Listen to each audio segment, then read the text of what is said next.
ದೇಶಕ್ಕೆ ಯೋಧ, ನಾಡಿಗೆ ರೈತ, ಬಾಳಿಗೆ ಗುರು ಒಬ್ಬ ತಾನೆ.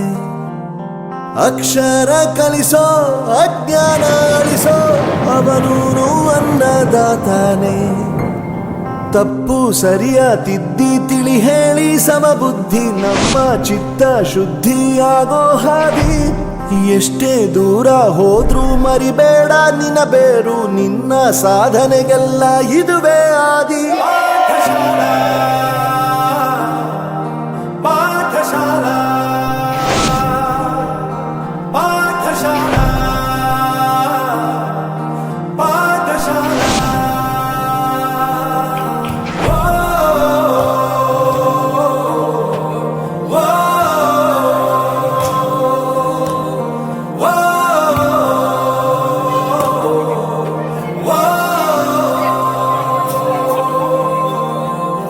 ದೇಶಕ್ಕೆ ಯೋಧ, ನಾಡಿಗೆ ರೈತ, ಬಾಳಿಗೆ ಗುರು ಒಬ್ಬ ತಾನೆ. ಅಕ್ಷರ ಕಲಿಸೋ, ಜ್ಞಾನ ಅಳಿಸೋ, ಅವನೂನು ಅನ್ನದಾತಾನೆ.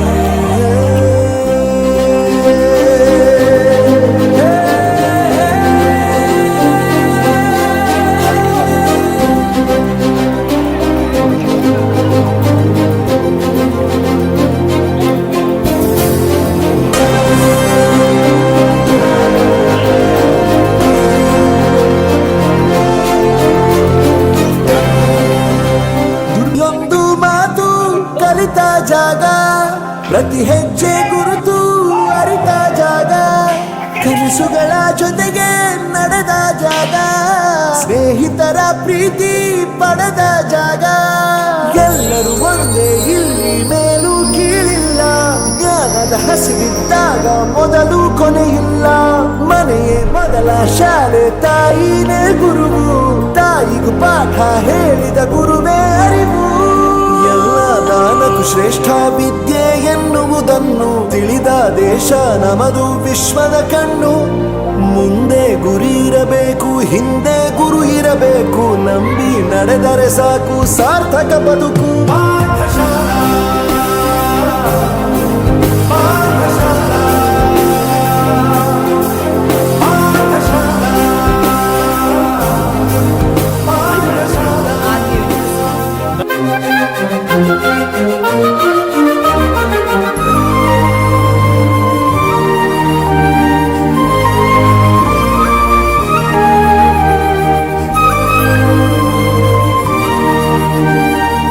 ಬೆರೆಯೋದು ಹೇಗೆ ಕಂಡಿದ್ದಿಲ್ಲಿ, ಜೊತೆಯಾಗಿ ಹಂಚಿ ತಿಂದಿದ್ದಿಲ್ಲಿ, ಹಿರಿಯರಿಗೆ ತಲೆಬಾಗಿ ನಿಂತಿದ್ದಿಲ್ಲಿ, ಬದುಕುವ ರೀತಿ ಕಲಿತಿದ್ದಿಲ್ಲಿ.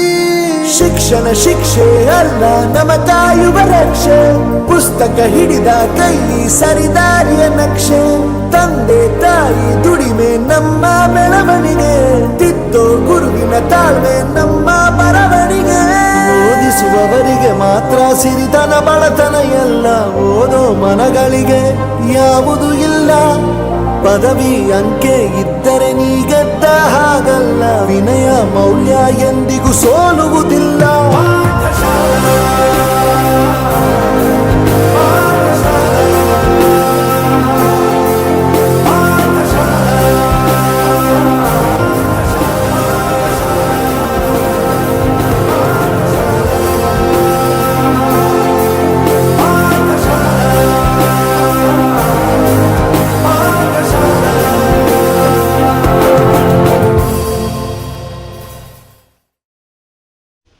ಎಲ್ಲರಿಗೂ ನನ್ನ ನಮಸ್ಕಾರ. ನಾನು ವೀಣಾ ಕುಲಕರ್ಣಿ, ಹನಿವೆಲ್ನಲ್ಲಿ ಪ್ರಾಜೆಕ್ಟ್ ಮ್ಯಾನೇಜರ್ ಆಗಿ ಸೇವೆ ಸಲ್ಲಿಸುತ್ತಿದ್ದೇನೆ. ಹಿಂದೆ ಗುರುವಿರಲು ಮುಂದೆ ಗುರಿ ಇರಲು ಸಾಗುವುದು ಧೀರರ ದಂಡು. ಹಿಂದೆ ಗುರು ಇದ್ದೇ ಇರ್ತಾನೆ, ಮುಂದೆ ಗುರಿ ಇಟ್ಕೊಳ್ಳೋದು ನಮ್ಮೆಲ್ಲರ ವೈಯಕ್ತಿಕ ಜವಾಬ್ದಾರಿ. ಧನಾತ್ಮಕ ಸಮಾಜವನ್ನು ಸೃಷ್ಟಿಸುವಲ್ಲಿ ಗುರುಗಳ ಪಾತ್ರ ಅತ್ಯಂತ ಅವಿಸ್ಮರಣೀಯವಾದದ್ದು. ಅಂತಹ ಗುರುಗಳಿಗೆ ನನ್ನ ಹೃತ್ಪೂರ್ವಕ ಅನಂತ ನಮನಗಳನ್ನು ಸಲ್ಲಿಸುತ್ತಿದ್ದೇನೆ. ಎಲ್ಲರಿಗೂ ನನ್ನ ನಮಸ್ಕಾರ. ನನ್ನ ಹೆಸರು ಶಾರದಾ. ರು ಎಂದರೆ ಗುರಿ ಎಂದರ್ಥ, ರು ಎಂದರೆ ರೂವಾರಿ ಎಂದರ್ಥ. ನಮ್ಮ ಜೀವನದಲ್ಲಿ ನಮ್ಮ ಗುರಿಯನ್ನು ತಲುಪಲು ಗುರುಗಳ ಪಾತ್ರ ಬಹಳ ಮಹತ್ವದ್ದಾಗಿರುತ್ತದೆ. ತಾಯಿ ನಮಗೆ ಜೀವ ಕೊಟ್ಟರೆ ಗುರುಗಳು ನಮಗೆ ಜೀವನವನ್ನು ಕಲಿಸುತ್ತಾರೆ. ಇಂತಹ ನಮ್ಮ ಗುರುಗಳಿಗೆ ನನ್ನ ಅನಂತ ವಂದನೆಗಳನ್ನು ಸಲ್ಲಿಸುತ್ತೇನೆ. ನಮಸ್ಕಾರ, ನನ್ನ ಹೆಸರು ಮಂಜುಳಾ ಅಂತ. ನಾನಿದೆ ಶಾಲೆಯಲ್ಲಿ ನೆನಪಿನ ಅಂದರೆ 94ರಲ್ಲಿ ಹೋಗ್ತಿದ್ದೆ. ಗುರುಗಳು ನಮಗೆ ಎಷ್ಟು ಬೇರೆಡೆಂತ ಮೂಡಿಸ್ತಿದ್ರಂದರೆ ನಮ್ಮ ಜೀವನದಲ್ಲಿ ಅಳವಡಿಸಬೇಕಾಗಿದ್ದರೆ ಅವರ ಪಾತ್ರ ತುಂಬ ಅಪಾರವಾಗಿತ್ತು. ಅವರ ಮೋಟಿವೇಶನ್ ಆಗಲಿ, ಅವರು ನಮಗೆ ಉತ್ತೇಜನ ಕೊಡೋ ರೀತಿ ತುಂಬ ಚೆನ್ನಾಗಿತ್ತು. ಹೇಗೆ ಬದುಕಲು ಬ್ರಹ್ಮ ವಿಷ್ಣು ಮಹೇಶ್ವರ ಪಾತ್ರ ನಾವು ಭಗವಂತನಲ್ಲಿ ಕೇಳ್ಕೊತೀವಿ, ಆ ಕಡೆ ಗುರು ಪಾತ್ರ ಅವರಲ್ಲಿ ನೋಡ್ಬೋದು. ನಾವು ಬ್ರಹ್ಮ ವಿಷ್ಣು ಮಹೇಶ್ವರ ಹಾಗೆ ಅವ್ರನ್ನ ನಾವು ಕಾಣ್ತೀವಿ. ತಾಯಿ ಜನ್ಮ ಕೊಡ್ತಾರೆ. ನಮ್ಮ ಭೂಮಿ ತಾಯಿ ನಮ್ಮ ಭೂಮಿಯನ್ನು ನಾವು ಸ್ಮರಿಸುತ್ತೇವೆ ಪ್ರತಿನಿತ್ಯ. ಹೇಗೆ ನಾವು ಪ್ರತಿನಿತ್ಯ ಭೂಮಿಯನ್ನು ಕಾಲ ಸ್ಪರ್ಶ ಮಾಡುವಾಗ ನೆನೆಸ್ತೀವೋ ಹಾಗೆ ಗುರುಗಳ ಪಾತ್ರ ನಮ್ಮ ಇಡೀ ಜೀವನವನ್ನೇ ಅವರನ್ನು ನೆನೆಸ್ಕೊಳ್ತಾ ಇರ್ತೀವಿ. ಅಂಥ ಗುರುಗಳಿಗೆ ನನ್ನ ಹೃದಯಪೂರ್ತಿ ವಂದನೆ. ಓಂ ಶ್ರೀ ಗುರುಭ್ಯೋ ನಮಃ. ಗುರು ಎಂದರೆ ಅಜ್ಞಾನದ ಕತ್ತಲೆಯನ್ನು ದೂರ ಮಾಡಿ ಜ್ಞಾನದ ಬೆಳಕನ್ನು ನೀಡುವವರು. ಉತ್ತಮ ನಡತೆ, ಶಿಸ್ತು ಮತ್ತು ಜೀವನದ ಮೌಲ್ಯಗಳನ್ನು ತೋರಿಸುವವರು. ಅಲ್ಲದೆ ಸಮಾಜದ ನಿರ್ಮಾತೃಗಳು ಮತ್ತು ವಿದ್ಯಾರ್ಥಿಗಳಿಗೆ ಪ್ರೇರಣಾಶಕ್ತಿಗಳಾಗಿ ಕಾರ್ಯನಿರ್ವಹಿಸುವವರು. ಇಂತಹ ಗುರುಗಳಿಗೆ ನನ್ನ ಭಕ್ತಿಪೂರ್ವಕ ನಮನಗಳು. ಶಿಕ್ಷಕರೇ ನಮ್ಮ ದಾರಿದೀಪಗಳು, ಅವರಿಗೆ ನಮ್ಮ ವಂದನೆಗಳು. ಗುರುಗಳೇ, ನೀವು ನಮಗೆ ಬರೀ ಪಾಠ ಮಾತ್ರ ಹೇಳ್ಕೊಟ್ಟಿದ್ದಲ್ಲ, ನಮ್ಮ ಲೈಫಲ್ಲಿ ನಾವು ಹೇಗೆ ಮುಂದೆ ಬರಬೇಕು ಮತ್ತು ಈ ಸಮಾಜದಲ್ಲಿ ಹೇಗೆ ಒಳ್ಳೆಯ ವ್ಯಕ್ತಿಗಳಾಗಿ ಬದುಕಬೇಕು ಅನ್ನೋದು ನೀವು ಹೇಳ್ಕೊಟ್ಟಿದ್ದೀರಾ. ನಾವು ಕ್ಲಾಸಲ್ಲಿ ತರಲೆ ಮಾಡಿದಾಗ ನೀವು ತೋರಿಸಿದಂತಹ ತಾಳ್ಮೆ ಮತ್ತು ಮಾರ್ಗದರ್ಶನ ಮತ್ತು ಪ್ರೀತಿ ಇದೆಯಲ್ಲ, ಎಲ್ಲದೂ ನಿಜವಾದ ನಮ್ಮ ಹ್ಯಾಂಡ್ಸ್ ಆಫ್. ಅದಕ್ಕೆ ನಾವು ಬೆಲೆ ಕಟ್ಟೋಕ್ಕಾಗೋದಿಲ್ಲ ಅಂತ ಒಂದು ವಿದ್ಯೆನ ನಮ್ಗೆ ಕಲಿಸ್ಕೊಟ್ಟಿದ್ದೀರಾ. ನಾವು ಹೆಚ್ಚಿಗೆ ಏನೂ ಮಾತಾಡೋಕ್ಕಾಗಲ್ಲ. ನಿಮಗೆ ನನ್ನ ಹೃದಯಪೂರ್ವಕ ಧನ್ಯವಾದಗಳು. ನಮಸ್ಕಾರ, ನನ್ನ ಹೆಸರು ಸುನೀತಾ. LLBಯನ್ನು ಮುಗಿಸಿ ವಕೀಲೆಯಾಗಿದ್ದೇನೆ. ನನ್ನ ಮಾತುಗಳಲ್ಲಿ ಗುರುಗಳನ್ನು ಬಣ್ಣಿಸುವುದಾದರೆ, ಗುರುಗಳು ಕೇವಲ ಅಕ್ಷರಗಳನ್ನು ಕಲಿಸುವವರಲ್ಲ, ಬದಲಿಗೆ ನಮ್ಮ ವ್ಯಕ್ತಿತ್ವವನ್ನು ರೂಪಿಸಿ ಸತ್ಪ್ರಜೆಗಳನ್ನಾಗಿ ಮಾಡುವ ನಿಜವಾದ ದೇವದೂತರು ಅಂತ ಹೇಳೋದಕ್ಕೆ ಇಷ್ಟಪಡ್ತೇನೆ. ಇಂಥ ನನ್ನ ನೆಚ್ಚಿನ ಗುರುಗಳಿಗೆ ನನ್ನ ತುಂಬು ಮನಸ್ಸಿನ ನಮನಗಳು. ನಮಸ್ಕಾರ, ನನ್ನ ಹೆಸರು ರಾಜೇಶ್.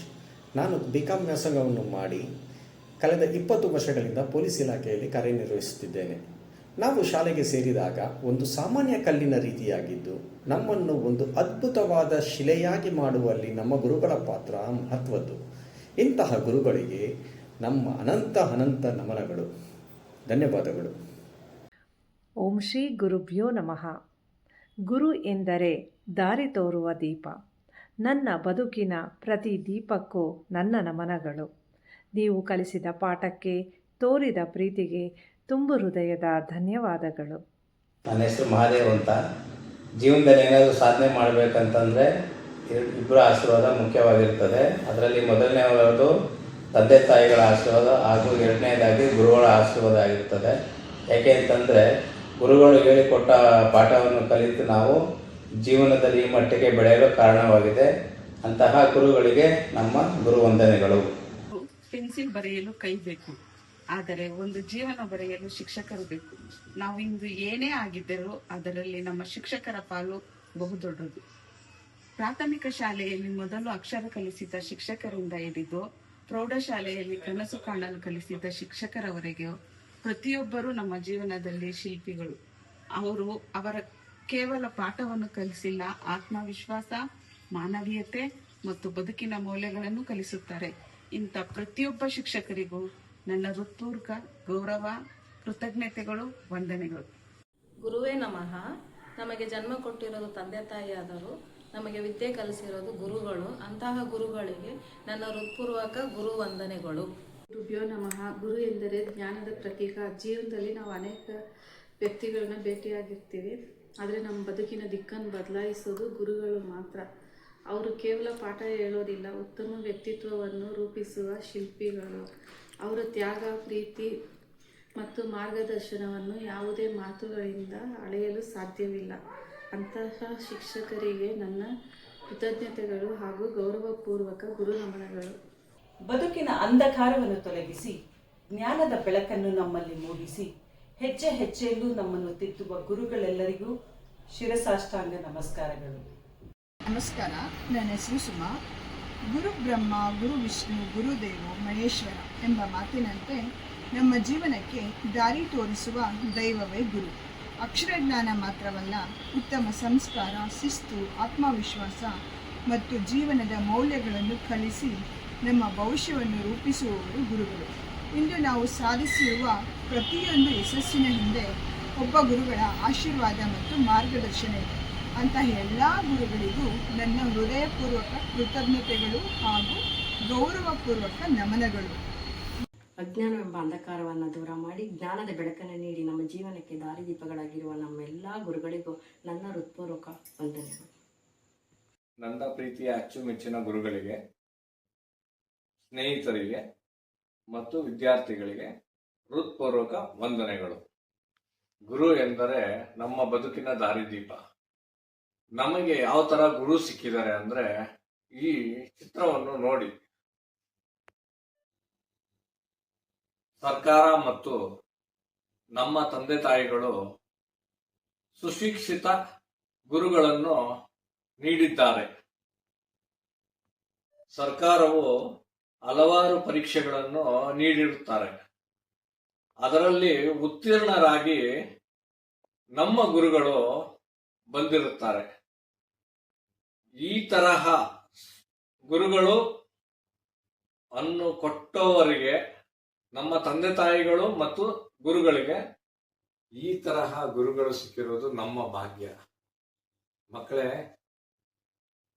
ಎಲ್ಲರೂ ಓದ್ತೀರಾ, ಬಟ್ ಆದ್ರೆ ಚೆನ್ನಾಗಿ ಓದಿ ಅನ್ನೋದು ನನ್ನ ಅಭಿಪ್ರಾಯ. ವಿದ್ಯಾರ್ಥಿಗಳಿಗೆ, ಗುರುಗಳಿಗೆ, ಸ್ನೇಹಿತರಿಗೆ ನನ್ನ ವಂದನೆಗಳು. ಎಲ್ಲ ಪ್ರೀತಿಯ ಗುರುಗಳಿಗೆ ಮತ್ತು ನನ್ನೆಲ್ಲ ಸ್ನೇಹಿತರಿಗೆ ನನ್ನ ನಮಸ್ಕಾರ. ನನ್ನ ಹೆಸರು KV ರಾಜಶೇಖರ್ ಅಂತ. ಈಗ ಮೈಸೂರಲ್ಲಿ ವಿಶೇಷ ತಹಸೀಲ್ದಾರ್ ಕಾರ್ಯನಿರ್ವಹಿಸ್ತಾ ಇದ್ದೀನಿ. ನಾನು 1995ರಿಂದ 98ರವರೆಗೆ ನಾನು ಮಡಿವಾಳ ಸ್ಕೂಲಲ್ಲಿ 3 ವರ್ಷಗಳ ವಿದ್ಯಾಭ್ಯಾಸ ಮಾಡಿದ್ದೆ. ನಾನೀಗ ಸ್ಪೆಷಲ್ ತಹಸೀಲ್ದಾರ್ ಆಗಿ ಮೈಸೂರು ಅಭಿವೃದ್ಧಿ ಪ್ರಾಧಿಕಾರದಲ್ಲಿ ಕಾರ್ಯನಿರ್ವಹಿಸ್ತಾ ಇದ್ದೀನಿ. ಅನಿವಾರ್ಯ ಕಾರಣಗಳಿಂದ ಏನು ಗುರುವಂದನಾ ಕಾರ್ಯಕ್ರಮ ಇದೆ ಅದಕ್ಕೆ ಬರಲಿಕ್ಕಾಗ್ತಿಲ್ಲ. ಯಾಕೆಂದರೆ ಪ್ರಧಾನಮಂತ್ರಿಗಳು ಮೈಸೂರಿಗೆ ಆಗಮಿಸ್ತಾ ಇದ್ದಾರೆ. ಸೊ ಅವ್ರು ಬರೋದ್ರಿಂದ ನಮ್ಮನ್ನೆಲ್ಲ ಪ್ರೋಟೋಕಾಲ್ ಡ್ಯೂಟಿಗೆ ಹಾಕಿದ್ದಾರೆ. ಅದಕ್ಕೋಸ್ಕರ ಬರಲಿಕ್ಕಾಗ್ತಿಲ್ಲ. ಅದಕ್ಕೆ ನನ್ನ ಎಲ್ಲ ಸ್ನೇಹಿತರಿಗೆ ಮತ್ತು ನನ್ನ ನೆಚ್ಚಿನ ಗುರುಗಳಿಗೆ ಮೊದಲನೇದಾಗಿ ಕ್ಷಮೆ ಕೇಳುತ್ತಾ, ಇಂಥ ಓದಿರೋಂಥ ಸಂದರ್ಭದಲ್ಲಿ GNK ಮೇಡಮ್ ಇದ್ರು, ಹರೀಶ್ ಸರ್ ಇದ್ರು, ಸುರೇಶ್ ಸರ್ ಇದ್ರು, HR ವೆಂಕಟೇಶ್ ಸರ್ ಇದ್ರು, ಆತ್ಮಾದೇವಿ ಮೇಡಮ್ ಇದ್ರು, ಎಲ್ಲರೂ ಇದ್ರು. ಅವಾಗ ಎಲ್ಲರೂ ಹೇಳ್ತಾ ಇದ್ರು, ತಲೆ ಬಗ್ಸ್ ಓದು, ತಲೆ ಎತ್ತಿ ಬದುಕ್ತೀಯಾ ಅಂತ. ಬಟ್ ಇವತ್ತು ನಾವು ಬದುಕ್ತಿರೋದು ನೋಡಿದಾಗ ನನಗೆ ತುಂಬ ಖುಷಿಯಾಗುತ್ತೆ. 27 ವರ್ಷಗಳ ನಂತರ ಗುರುವಂದನಾ ಕಾರ್ಯಕ್ರಮ ಅಂತ ಒಂದು ಅದ್ಭುತವಾದ ಕಾರ್ಯಕ್ರಮನ ಹಮ್ಮಿಕೊಂಡಿರೋದು ತುಂಬ ಸಂತೋಷವಾದಂಥ ವಿಚಾರ. ಸಮಾಜದಲ್ಲಿ ನಾವು ಒಬ್ಬ ಉತ್ತಮ ಪ್ರಜೆಯಾಗಿ ಬದುಕಲಿಕ್ಕೆ ಸಹಾಯ ಮಾಡಿದಂಥ ಗುರುಗಳಿಗೆ ನಾವು ಯಾವ ರೀತಿ ಧನ್ಯವಾದ ಹೇಳಿದ್ರು ಸಾಲದು ಅಂತ ಹೇಳ್ತಾ, ಗುರುಗಳಿಗೆ ಮತ್ತು ನನ್ನೆಲ್ಲ ನೆಚ್ಚಿನ ಮಿತ್ರರಿಗೆ ಧನ್ಯವಾದ ಅರ್ಪಿಸ್ತೀನಿ. ಎಲ್ಲರಿಗೂ ನಮಸ್ಕಾರ. Guru is the one who shows the path, inspires the mind and touches the soul. ನನ್ನ ಎಲ್ಲ ಪ್ರೀತಿಯ ಗುರುಗಳಿಗೆ ನನ್ನ ನಮಸ್ಕಾರಗಳು. ನಾನು ನಿಮ್ಮ ಪ್ರೀತಿಯ ವಿದ್ಯಾರ್ಥಿನಿ ಯೋಗಿನಿ KV, studied in the batch 1996 to 1999. Today, I am working as an assistant professor in the Department of Higher Education. ಇಂದು ನಾನು ಸಹಾಯಕ ಪ್ರಾಧ್ಯಾಪಕಿಯಾಗಿ ನೂರಾರು ವಿದ್ಯಾರ್ಥಿಗಳಿಗೆ ಬೋಧಿಸುತ್ತಿರುವಾಗ ನನ್ನ ಶಿಕ್ಷಕರು ಬೋಧಿಸಿದ ಶೈಲಿ, ತೋರಿದ ಪ್ರೀತಿ, ತಾಳ್ಮೆ ನನಗರಿವಿಲ್ಲದಂತೆಯೇ ನನ್ನ ಕೆಲಸದಲ್ಲಿ ಮೂಡಿಬರುತ್ತಿದೆ. ಇಂದು ನಾನು ಗೌರವಯುತ ಸ್ಥಾನದಲ್ಲಿ ನಿಂತಿದ್ದೇನೆ ಎಂದರೆ ಅದಕ್ಕೆ ನನ್ನ ಶಿಕ್ಷಕರು ಹಾಕಿಕೊಟ್ಟ ಗಟ್ಟಿಯಾದ ಅಡಿಪಾಯವೇ ಕಾರಣ. ನನ್ನ ಜೀವನದ ಅತಿ ದೊಡ್ಡ ಆಸ್ತಿ ಎಂದರೆ ಅದು ನನ್ನ ಶಿಕ್ಷಕರು ನೀಡಿದ ಜ್ಞಾನ. ಗುರುಗಳು ಕೇವಲ ಅಕ್ಷರವನ್ನು ಮಾತ್ರ ಕಲಿಸುವುದಿಲ್ಲ, ಅಜ್ಞಾನದ ಕತ್ತಲೆಯನ್ನು ಕಳೆದು ಬದುಕಿಗೆ ಬೆಳಕನ್ನು ನೀಡುವ ದಿವ್ಯ ದೀವಿಗೆ ಇದ್ದಂತೆ. ಗುರುಗಳು ನಡೆದ ದಾರಿಯೇ ಶಿಷ್ಯರಿಗೆ ಸದಾ ದಾರಿದೀಪ. ನನ್ನನ್ನು ತಿದ್ದಿ ತೀಡಿದ ಪ್ರತಿಯೊಬ್ಬ ಶಿಕ್ಷಕರಿಗೂ ನನ್ನ ಹೃದಯಪೂರ್ವಕ ನಮಸ್ಕಾರಗಳು. ಓಂ ಶ್ರೀ ಗುರುಭ್ಯೋ ನಮಃ. ಗುರು ತಿದ್ದಿ ತೀಡಿದಾಗಷ್ಟೇ ಜೀವನ ಶಿಲ್ಪ ಸುಂದರವಾಗುತ್ತದೆ. ನಮ್ಮ ಕನಸುಗಳಿಗೆ ರೆಕ್ಕೆ ಕಟ್ಟಿ ಹಾರಿಸಿದ ಮಹಾನ್ ಚೇತನ ಗುರು. ಅಜ್ಞಾನದ ಕತ್ತಲೆಯನ್ನು ಓಡಿಸಿ ಜ್ಞಾನದ ಬೆಳಕು ನೀಡುವವರೇ ನಿಜವಾದ ಗುರು. ಶಿಕ್ಷಕರ ಪ್ರಭಾವ ಜೀವನದಲ್ಲಿ ಪ್ರತಿ ಹೆಜ್ಜೆಯಲ್ಲೂ ದಾರಿದೀಪವಾಗಿ ಜೊತೆಗಿರುತ್ತದೆ. ಜೀವನಕ್ಕೆ ಸರಿಯಾದ ಅರ್ಥ ಮತ್ತು ದಾರಿ ತೋರಿಸಿದ ಏಕೈಕ ಬೆಳಕು ಅಂದರೆ ಅದು ಶಿಕ್ಷಕ ವೃಂದ. ಅಂತ ಶಿಕ್ಷಕ ವೃಂದದವರಿಗೆ ನನ್ನ ಭಕ್ತಿಪೂರ್ವಕ ನಮನಗಳು. ಗೌರವಾನ್ವಿತ ಶಿಕ್ಷಕರಿಗೆ ಹಾಗೂ ಆತ್ಮೀಯ ಪ್ರೀತಿಯ ಸ್ನೇಹಿತರಿಗೆ ಎಲ್ಲರಿಗೂ ನನ್ನ ಹೃದಯಪೂರ್ವಕ ವಂದನೆಗಳು. ನನ್ನ ಹೆಸರು ನಟರಾಜ. ನಾನು 1998 ಬ್ಯಾಚ್ನಲ್ಲಿ ಓದುತ್ತಿದ್ದೆ ಇದೇ ಶಾಲೆಯಲ್ಲಿ. ಹಾಗೂ ನಾನು ಒಂದು company RSAB IT India private limited ಅನ್ನುವ ಕಂಪ್ನಿನಲ್ಲಿ ಎಕ್ಸಿಕ್ಯೂಟಿವ್ ಡೈರೆಕ್ಟರ್ ಆಗಿ ಕೆಲಸ ಮಾಡುತ್ತಿದ್ದೇನೆ. ನಾನು ಹಲವಾರು ಬಾರಿ ವಿದೇಶ ಪ್ರಯಾಣಗಳನ್ನು ಮಾಡಿದ್ದೇನೆ. ಸಂಸ್ಕೃತದಲ್ಲಿ ಒಂದು ಮಾತಿದೆ, ಮಾತೃದೇವೋಭವ, ಪಿತೃದೇವೋಭವ, ಆಚಾರ್ಯ ದೇವೋಭವ ಅಂತ. ತಂದೆ ತಾಯಿ ನಂತರ ಮಹತ್ವದ ಸ್ಥಾನವನ್ನು ಹೊಂದಿರುವುದು ಆ ಶಿಕ್ಷಕರೇ. ಪ್ರತಿಯೊಬ್ಬ ವಿದ್ಯಾರ್ಥಿಯ ಜೀವನದಲ್ಲೂ SSLC, PUC, ಪದವಿ, ಸ್ನಾತಕೋತ್ತರ ಎಲ್ಲವೂ ಅವಶ್ಯಕ. ಆದರೆ ಅವುಗಳನ್ನು ನಿರ್ಧಾರ ಮಾಡುವುದು ಪ್ರೌಢ ಶಿಕ್ಷಣ. ಅದರಲ್ಲೂ SSLC ಅವುಗಳಲ್ಲಿ ಗಳಿಸುವ ಅಂಕದಿಂದ ಅವರು ಯಾವ ರೀತಿ ಮುಂದುವರಿಯುವುದು ಅಂತ ನಿರ್ಧಾರ ಮಾಡಲಾಗುತ್ತದೆ. ಡಾಕ್ಟರ್ ಸರ್ವಪಲ್ಲಿ ರಾಧಾಕೃಷ್ಣ ಅವರು ಹೇಳಿರುವ ಮಾತು ನೆನಪಾಗುತ್ತದೆ. ಪ್ರತಿಯೊಬ್ಬ ಶಿಕ್ಷಕರು ವಿದ್ಯಾರ್ಥಿಗಳಿಗೆ ಹೇಗೆ ಯೋಚಿಸಬೇಕು ಎನ್ನುವುದನ್ನು ಹೇಳಿಕೊಡುತ್ತಾರೆ. ಅಂತಹ ಶಿಕ್ಷಕರು ಮಹತ್ವದ ಸ್ಥಾನವನ್ನು ಹೊಂದಿರುತ್ತಾರೆ. ಅಂತಹ ಶಿಕ್ಷಕರು ನಮ್ಮೆಲ್ಲರಿಗೂ ದೊರೆತಿರುವುದು ನಮ್ಮೆಲ್ಲರ ಅದೃಷ್ಟ ಅಂತ ಡಾಕ್ಟರ್ ಸರ್ವಪಲ್ಲಿ ರಾಧಾಕೃಷ್ಣ ಅವರು ಹೇಳಿರುವ ಮಾತು ನೆನಪಾಗುತ್ತದೆ. ಪ್ರತಿಯೊಬ್ಬ ಶಿಕ್ಷಕರು ವಿದ್ಯಾರ್ಥಿಗಳಿಗೆ ಹೇಗೆ ಯೋಚಿಸಬೇಕು ಎನ್ನುವುದನ್ನು ಹೇಳಿಕೊಡುತ್ತಾರೆ. ಅಂತಹ ಶಿಕ್ಷಕರು ಮಹತ್ವದ ಸ್ಥಾನವನ್ನು ಹೊಂದಿರುತ್ತಾರೆ. ಅಂತಹ ಶಿಕ್ಷಕರು ನಮ್ಮೆಲ್ಲರಿಗೂ ದೊರೆತಿರುವುದು ನಮ್ಮೆಲ್ಲರ ಅದೃಷ್ಟ ಅಂತ ಹೇಳಿ ನನ್ನ ಮಾತುಗಳನ್ನು ಇಲ್ಲಿ ಮುಗಿಸುತ್ತಿದ್ದೇನೆ. ಜೈ ಹಿಂದ್, ಜೈ ಕರ್ನಾಟಕ.